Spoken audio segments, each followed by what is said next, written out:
A person has two selves, one is awake in the darkness, and the other sleeps in the light. Former Federal Reserve Chairman Ben Bernanke once said, "Whoever can successfully explain economic recessions and the Great Depression will have claimed the holy grail of macroeconomic research." In his book The Balance Sheet Recession, Richard Koo successfully explained how, after the bursting of Japan's asset bubble from 1995 to 2015, the debt reduction and deleveraging by households and businesses led to a liquidity trap, as well as the dangers of deflation and recession.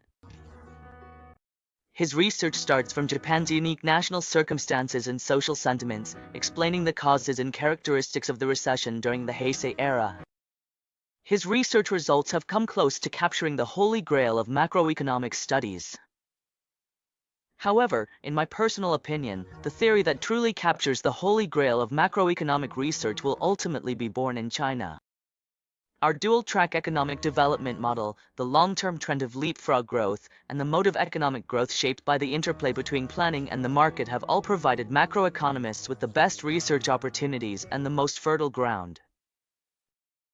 On China's historic journey toward becoming a modern and powerful nation, we are bound to explain all of this, and in doing so, provide the driving force for the growth of human society and the theoretical foundation for political and economic development.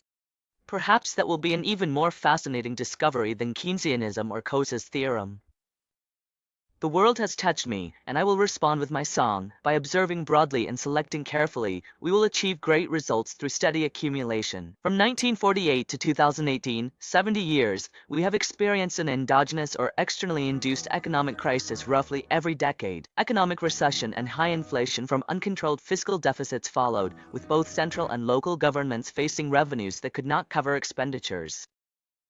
Whether it was the failure of the gold yuan reform during the Republic of China in 1948, the three red banners of the Great Leap Forward in 1958, the movement of young people being sent to the countryside after the effective bankruptcy of the central government in 1968, the second wave of foreign-driven development in 1978 and the forced initiation of reform and opening up due to extreme fiscal hardship, or the fiscal deficit crisis in 1988 that led to hyperinflation, panic buying, and the deeply memorable 28% inflation compensation interest rate, each of these events has left a profound mark on its era.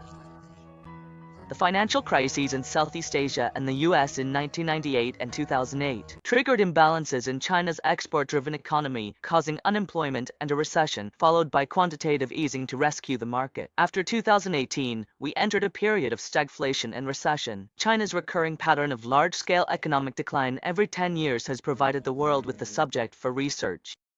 Carefully analyzing the reasons behind each of China's economic downturns, examining China's fiscal and taxation system, and evaluating the level of national modernization management, especially the decisive role that building a modern fiscal and taxation system plays in improving China's economic and social governance. If we can truly understand this primary contradiction, we will have essentially grasped the holy grail of macroeconomic research on China. To truly understand China's economy, it's important to recognize that in today's China, circumstances often outweigh individual will. Many changes are driven by the power to break through deadlocks and by the prisoner's dilemma that forces action. As Beethoven once said, suffering is life's teacher. Through suffering, we find joy. Common sense, truth, conscience, and justice will eventually arrive, but they are always late in coming. That's why patience becomes especially important. Reality calls for everyone to empathize with the times, to personally get involved, and to carry out research that connects the local and the national, blending affection for the land with a sense of responsibility to the country. Only in this way can long-termism become a true guiding principle, not just a slogan, and only then can ideals become reality. Having a positive outlook on China must be a long-term commitment. In the short term, enduring pain and hardship is inevitable, and pessimism and disappointment will inevitably linger overhead.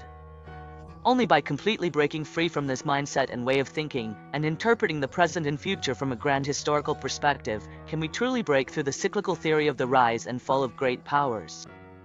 Moving forward with confidence from a long-term perspective is what truly makes a nation prosperous and its people strong. This is when the people have faith, the country has strength, and the nation has hope. No regrets in this life for being part of China. In the next life, I would still choose to be Chinese.